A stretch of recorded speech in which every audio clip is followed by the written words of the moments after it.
Starting with a territory where there is a lot of untapped potential. Big opportunity to grow, and I guess what was really interesting about this is when we looked at ourselves in a global context, what was really interesting was our mix weighting. And a lot of those big yogurt consuming countries have a much more targeted fragmented portfolio in terms of playing into specialty yogurt spaces, and we're quite heavily mainstream driven. Kind of starting to point to, and I guess challenge ourselves around saying, look, there's potentially some interesting scenarios here we might want to get into. You know, benchmarked, say, take a Canada example. You know, the shape of the category is fairly different historically to what you see here. You know, quite targeted, fit for purpose product segments and ranges. And your classic plain kind of mainstream yogurt's actually a relatively small proportion of the overall chiller space and mix. These pieces were really driving this fundamental business challenge around driving profitable growth for us and our retailers, and certainly, you know, there was no shortage of evidence that from a global perspective that was possible. How that kind of framed out in terms of as a research question was really around how do we get main grocery shoppers both to trade up and increase their purchase frequency of yogurt. I guess the important piece was us asking the question though, how do we do that by leveraging activities outside price? And how do we do that within existing space requirements? So the brief at the time was basically to say, look, it's going to be hard to get more chiller space, but how can we maximise what we've got much more effectively? The brief for this piece really started off with painting a very clear picture of what that category vision is. What's our current state now versus in F16? What's our picture of success, and what's our desired end state for the category? Basically, it had implications for space, had implications for flow, potential implications for range, mix within the range, role for comms in store, and a whole lot of other factors. In essence was the starting point for our brief, and that really flowed through to saying what scenarios do we actually want to use Virtual Shopper to test, to basically probe into, push and to challenge that category vision we've got. Into 4 key areas. We wanted to test some understanding of different flows. So you know, what happens if first in flow is specialty yogurt? Or natural yogurt. What happens if first in flow is actually mainstream everyday yogurt, which is normally the staple choice for everyone? What impact does that have on the shopping experience and also on sales? The space piece is a really important one for us, I guess. You know, relaying back to some of those other examples, what impact does changing share of space at shelf have on overall category growth and sales? You know, if we downweight mainstream yogurt and upweight specialty or certain specialty segments, what does that do? Without bringing NPD into the mix, just simply playing around with space. The other one that really interested us at the time was the role for signage for marking the category and point of sale and comms in the category. So what's the impact of that in store? Now, I think that area in particular was an interesting area because I think, you know, if we had gone straight into actual store trials, we probably wouldn't have ended up covering some of that stuff, or if we had, we probably would have done it in a fairly typical fashion.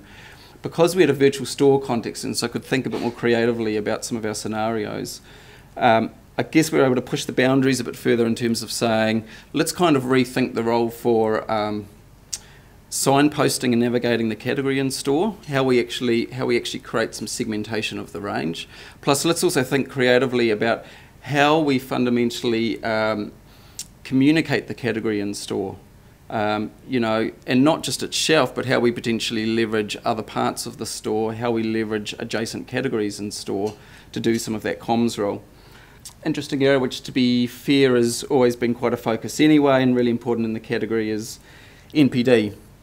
So we threw some NPD into the mix too, but to be fair, that probably wasn't really the focus of it because we were already doing a fair bit of that anyway. We took a typical Countdown planogram, medium-sized store, and basically created that as a baseline scenario right up top there for the virtual shop. And then what we did is developed a whole lot of scenarios, which was in essence then playing around with that baseline scenario and trying different things. And then seeing, I guess, for each scenario from an output perspective, what kind of category uplifts or in case, for some scenarios, what category declines we actually got based on trying some of these different scenarios and having a bit of a play around. Getting close to the shopper experience is a really key one, particularly from a retailer perspective. You know, the increased credibility of results, being able to actually have something in a banner-specific environment is really important. So, you know, the initial evidence of the alignment of results and market stuff we've looked at in terms of virtual store tests around the world and the results of the virtual store tests and how that's then married in terms of actual and market results have been really positive in terms of how well aligned those are. And I guess the other piece is, and this goes to the creativity piece, being able to test a number of quite different activations to understand impact relatively cost efficiently is a really key one. So I guess the way we're really thinking about this is quite a strategic platform. You know, it's scalable. And really the way you actually drive efficiencies in this is to set up your category, or as we might consider down the line, setting up a total chiller, and then basically leveraging that out on an ongoing basis across a whole lot of scenarios. The first key outcome for us was it really clearly prioritised some scenarios that we should really be thinking about for more work and more interrogation and more development. An ability to shortcut some of those in-store trials, you know. So to give you a little insight, there were certain store flows, for instance, that actually negatively eroded category value. So by having, and so it wasn't necessarily a case of by having the right chiller flow wasn't necessarily going to drive a huge incremental uplift in sales, but if you got the wrong flow, it was potentially a real big at-risk factor that potentially you could actually significantly erode the category. So there's some quite key learnings there, include some of the in-store comms pieces. So some of that comms testing, for example, was using, I guess, trigger advertising in the cereal aisle, given there's a strong link between cereal and yogurt. But cereal is a much more everyday habitual category for a lot of people. So one of the scenarios we threw in there was saying, what about the role of point of sale and some poster material in cereal aisle, and what impact does that have on them when someone gets to the yogurt aisle? Given for a lot of people, you know, yogurt still isn't an everyday habitual purchase. And things like that were actually quite surprising. You know, there was some signs of some really positive, strong total category uplift simply from having some point of sale and comms material in adjacent categories and in adjacent aisles. What does our shopper solution look like, and where should we potentially be pushing the retailers on in terms of some of these solutions? And you know, particularly when you think about some of those solutions, actually, relatively speaking, relatively low cost to implement. You know, potentially might have some constraints in terms of doing them, but certainly if you've got a business case you can go to the retailer with and say, here's the kind of category uplift we're talking. It really kind of started, I guess, to funnel out some of those scenarios and say, what should we, from an actual in-store live real testing perspective, what should we be pushing into, and what pieces should we be pretty comfortable kind of saying those are no-go areas, or let's take the learnings from those and re-express them or rethink about them. Really understanding optimal scenarios. So I guess one of the advantage of this for us was to be able to take a number of scenarios and say, what is the optimal mix of scenarios here?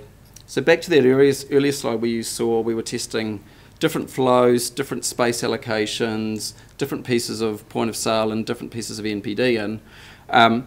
What does the optimal category uplift solution look like? You know, is it this space solution with this point of sale solution? With this piece of NPD. So that's been quite a key piece for us because it allows us to take a number of the scenarios and say, as a net roll-up, not thinking about scenarios in isolation, but as a total, what kind of category uplift can we get? Yeah, in short, it's, you know, you're talking a multi-million dollar potential solution. The next steps for us, I guess, from this, thinking about it as a journey, is really having refined some of the scenarios and thinking a bit more creatively about some of those scenarios. I guess the next step is to then take those and translate them into some actual in-store trials to validate performance. You know, really important that we do that and can provide some really strong proof cases to our retail partners around saying what is the predictive capability of this. You know, globally it's been shown pretty good, but we need to do it ourselves. starting to take some of those scenarios that worked particularly well or didn't work and starting to get under the skin of those and start, I guess, more so getting to an insight level of understanding the why under those. Why did they work? Why didn't they? What are the key learnings we should extract and take forward? For us was that we were kind of using it to do nothing to do with pricing, which I guess is probably the obvious solution to use it for. But that's, given we've been thinking about it a bit back to front and wanting to use it a bit more creatively, I think the next step for us is to kind of say, to potentially, let's look to see how we can use it. Now we've got the store built to leverage pricing and some of those other more obvious executional levers. Having built the yogurt category, how we build that into other parts of the chiller and other parts of the store to grow total dairy category performance, which I personally think is really interesting, you know, because it could take you down some interesting paths of what's the interaction and leverage, say, between milk and yogurt, and how can we potentially leverage some solutions that actually make the sum of the parts bigger than the individuals.